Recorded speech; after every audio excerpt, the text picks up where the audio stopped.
Hello guys, welcome to Ashley Lancelot Show. We are going to be talking about how I cope with my anxiety and depression. Ashley is my caregiver, also my wife, and how she deals with it as well. I think that's going to be enough. This will come to her 2019 videos for the year. Contents are back, just to let you know. I suffer from PTSD, anxiety, and depression. I started during the military career, towards the end of it. I've been on several psych meds, on several painkiller meds. I almost became, the medication made me became suicidal, and so on. And I don't take any painkillers nor psych meds due to the fact that I almost end my life. It also destroyed most of my organs in my body, and they more problems to my body physically and mentally in a long path. I'm going to explain to you how I deal with it, how I cope with it, how someone that has to deal with it for the rest of my life, don't kiss it, and how she deals with it as well, and her point of view. She knows more about my mood and everything else than I do. I'm more oblivion to it as well. I just tell him shut up. You wish you could tell me to shut up, don't you? Let's cut this. Yeah. Reason why I'm doing this video because I know a lot of my buddies have anxiety. A lot of my buddies have depression due to the fact that, you know, they're diabetic, or they have or things happen in their life, or immune disorder and stuff like that, and it affect them mentally and their daily life that come to this day and age. I also tweet that while a YouTuber looks like it has mental illness, usually fact is not due to YouTube, it's due to the fact in their previous life. And the previous before YouTube, or things that are going on in their life that doesn't have to do with YouTube. Yeah, so I am going to tell you about my part. I'm not going to give anyone's name for this. I'm also making this video just to try and see if it will help them out. One of my buddies, or if this helps you out, and if you have any other way that you cope and you deal with it, let me know down as well. Xanax, I know that Ashley said I take Xanax before. It did not work on me, so I never tried Valium or anything for anxiety. I will probably try it, and if it doesn't work in 2 to 4 weeks, it usually takes about 2 to 4 weeks to see results. About a month. Yeah, to see about a month to see the results of it. And usually, you know, if it doesn't, it gives you more side effect than it does help. I actually just throw the damn thing away. The one that the VA prescribed me was a bipolar anti-psych meds. If you want to research your medication stuff, use a certified site like a Stanford Medical Journal or the New England Medical Journal as well. That has been tested by a sample size group subject, so that you can actually, you know, see what the percentages, everything else, what is, how many people took this for how many days and long, stuff like that as well. Also talk to your doctor, and also talk to a second doctor for psych meds that affects your mind, because not every medication will do the job. Every doctor will say certain things for psych meds as it is. For me, I'm from California. I had 2-3 psychiatrists to take care of my psych meds. Over here, there's only one, because South Carolina, and I'm planning to move, but I don't have any money to actually able to move right now. By 2 or 3 years, I'll probably get better care with my mental disorders and stuff like that as well. You want to start with how you cope with me, or you want me to start how I cope with it? I just deal with you. You just deal with me? On your own La La Land? Good. Earbuds and so if I was dying or had a panic attack, you just let me there and die? And when you had a panic attack, I do this. Everything's okay. It's okay. It's okay. It's more annoying than you think. I don't need it. How I cope with it is hobby. I have hobbies. Video gaming is not just my only hobby. We do painting videos. Well, some of it I gotta finish up. I finish up for it as well. These are unfinished. I got some finished ones up somewhere. Dungeons and Dragons for socializing, because when you're having anxiety and depression, you don't like to socialize and meet people face to face. So social media is a good thing, but a lot of social media can be toxic as well. I haven't played Magic the Gathering for a very long time. I still collect cards though. Usually, you want to have some kind of way of communication to get in touch with people, so you won't be a complete shut-in. So basically, I use YouTube as a hobby. It's something for me to do, something for me to get out and talk to. And by doing this, I met a lot of great friends. I also meet a lot of dumb people that are trolls and stuff. I also made great interviews with other YouTubers. I mean, talked to one of the YouTubers that I really enjoy watching since I was in 2011 in the Air Force. I was surprised to talk to him. I was surprised he actually contacted me first about it, and we exchanged number and everything else.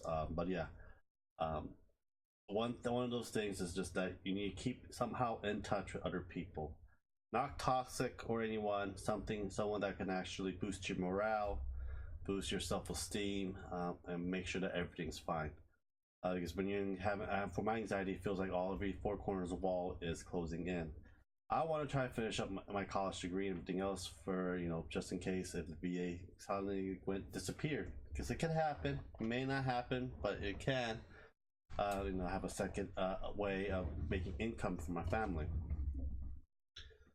YouTube's great. It's a hobby. It's not a job for me. I'll do whenever I want, however I want it. Right now I'm hitting almost 1,000 mark of subs. I do give giveaways and stuff. That's for my appreciation for saying thank you to you guys. Even though I don't make much money, I don't have much money. Me and Ashley want to say thank you to you for being there, supportive and socially there for us, and stuff like that as well. You can also go in another way you can deal with anxiety and depression. Have some kind of spiritual thing. Doesn't have to be religion for a spiritual thing. These are the pillars I learned from the military and the Air Force. There are like 3 to 4 pillars that holds up, morale and everything else. One of those, spirituality, basically is what you do. You do ritually. Do you ritually play video games 1 to 2 hours a day? Does it make you basically, relieve stress and just forget about what's in the real world and just be in your own set of world for 1 or 2 hours? It's one of those things that could be a spiritual thing that you can do. Just play games or play Dungeons and Dragons once or twice a week, or paint once or twice a week. Be with someone like her once or twice a week watching a movie, and try not to kill me. No, you love me. Yeah, I'm sorry. She is actually a demon from the other pits of hell. I'm not a demon, I'm an elf. Yeah, I'm trying to make a video on it. For depression, basically, I don't really do much for my depression. I don't have. I do, I do. For depression, it's a lot more difficult than anxiety. Anxiety is... Me being with him helps. With depression, basically, you want someone that actually talks positively to you, morale-wise, everything else. This is not positive. This is really being a knowing sense of ways right now. But yes, how I cope with depression, I believe it's actually really a bad habit. I'm trying to change it. Is that with my depression... You smoke cigarettes. Yeah, I'm actually trying to quit. That's with your anxiety too. Yeah, I'm quitting. It's just that... And a lot of coffee. Yeah. Too much. It's really too much. I'm gonna quit coffee after I quit cigarettes. This month, you can cut back. This month, I'm going to be finishing up quitting smoking. He can still have coffee. He just needs to cut back. Yeah, coffee. The problem thing with caffeine has no effect on me. See, the thing is, I don't have much caffeine. The problem with me with medication and caffeine, stuff like that can towards kind of a little bit like medication. My body built tolerance for it. Basically, my body builds a huge amount of tolerance with medication, so my body craves a lot more of it. So I'm taking a dangerous amount of painkiller meds, dangerous amount of anti-psych meds. That's why I stopped taking it, because it did more damage to me in the end. I gave you the correct amount. They just gave you so much. Every month I they up the doses, but it has no effect on me because my body, the dentist, the Novocaine shots, they give me like 6 to 8 of them because my body, I can still feel pain. They gave me like a because I built tolerance to it because I got so much mouth work. Yeah, but yeah, my body builds tolerance for it. Everybody's body would do. Yeah. If you're given so much medication over time, your body just into it. Because basically, the medication is not really medication; it's basically poison. If you think of I took a lot of chemistry and biology in the past, and they're basically poison that help mitigate some of the things that you have a negative effect on to make that a positive effect. But that's basically what it is. There's plants that you can take that same effect as. What's that? You speak louder, honey. The mic's over there. I can't remember the plant's name, but it works as a painkiller. I don't know. I'm not gonna go. Only plant I know that works for painkiller and sleep is medical marijuana. If you live in a state that has medical marijuana, go for that. You don't have to smoke it. You can eat it. Don't do it all the time, though. You can do it. Because you want to try. You want to try slowly. As with everything, too much of something is bad for you.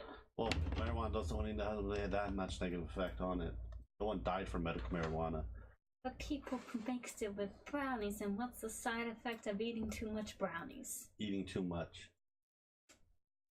You married one like this. Yeah, he's a whalelord. I used to be 185 and tried to take medication. I started gaining a lot more weight, but I'm actually my weight. 220. I'm 220 now. I'm losing weight slowly. But yeah, the gut is the hardest thing to lose. It's water weight basically. So yeah, that's how I deal with depression and anxiety in my point of view. But usually you want to find someone that you know that can actually deal with the problem, know how to deal with the problem and talk to them about the problem, give positive affirmation to one another, and positive morale is one of the key things. The best thing is talk therapy. Yeah, I do talk therapy once a month. I used to do it once every other week, or once a week, but this VA is so small and it's a really bad VA. I need to move and get a better care. Just that I'm stuck wherever care I am, whatever state I am in right now. My actual VA care is 2 hours away, and I don't have a car, so I had to rent a car. So it's very hard on me and Ashley at the same time. But that's how I deal with those two. PTSD. You're thinking about moving to North Carolina next year, aren't you? No, I'm fucking past all the way there. Probably towards back to Dover, Delaware. I thought we were thinking Newark. I don't know. Depending on how much Newark was expensive with Dover, Delaware. That's where the Christiana Mall is. Yeah, we'll see.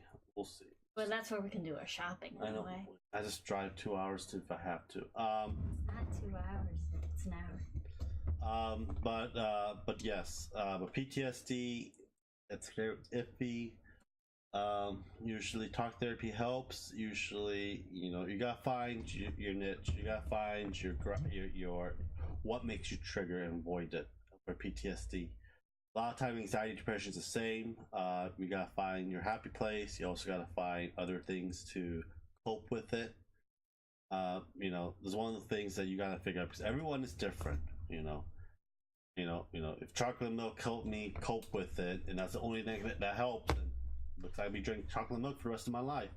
It's one of those things you gotta find out what helps you a niche. Usually, a lot of times caused by this is tremendous amount of stress.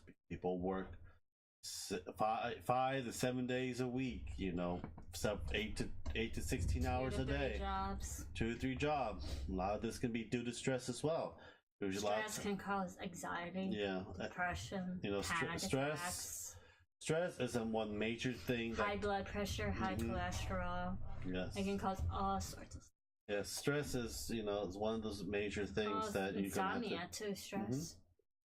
So stress is one major factor. A lot of times I tell people it causes you to have a heart attack. Yeah, a lot of times I tell people is like, when was the last time you had a vacation? They say, oh, I had a 2-3 day vacation. I mean, like, when did you have a long vacation, like 2 to 4 weeks worth of vacation? A lot of times you gotta take a month off, 2 weeks to a month off. It's a lot harder. To tell you the truth, try this at home. Try sitting on your ass, doing nothing, no watching TV, anything, just for an hour. You know, stuff Read like that. No, not even read a book. Just sit there for an hour, just staring out into space for an hour. I do that all the time. Really? If I put you in a white room with a light on and just give you a chair, that's it. Because I'm not lazy. But yeah, it's. I can drift up into La La Land just like that. Yeah. And you find a new wife. Always hit me. So yeah, it is one of those things. Stress is a major cause. If you haven't, I have seen people working for 7 to 10 years with no vacation. I don't consider 2-3 day vacation a vacation. A vacation is 2 to 4 weeks, and basically you out of the house and somewhere doing something. My mom hasn't had a vacation, and your mom had a vacation. She had the summer and the winter vacation. She did nothing. She's been working. She was doing side jobs. Oh, that's different then. She didn't have a vacation then. She's never had she hasn't had a vacation since me and Andrew were teenagers. Well, so 2 to 4 weeks, is minimum cost in my point of view. She says she can't afford to do a vacation. Yeah, a lot of people can't afford to do a vacation, but try to have a vacation. Her newest vacation right now is going to be come visiting me. Have fun. I'll be home. She'll be spoiling the cats. She's got a confrontation with my mom then. She can't spoil the cats. The cats are already spoiled. How can you spoil what's already spoiled? Tofu's already fat and obese. He's actually not fat. Have you stretched him out? He's not fat. He's fat. Kimchi's fat. Nice enough to go in the oven. So yes, so that's that's what we think. That's our point of view. But I hope this video is helpful. 1,000 sub giveaway for Nintendo Switch.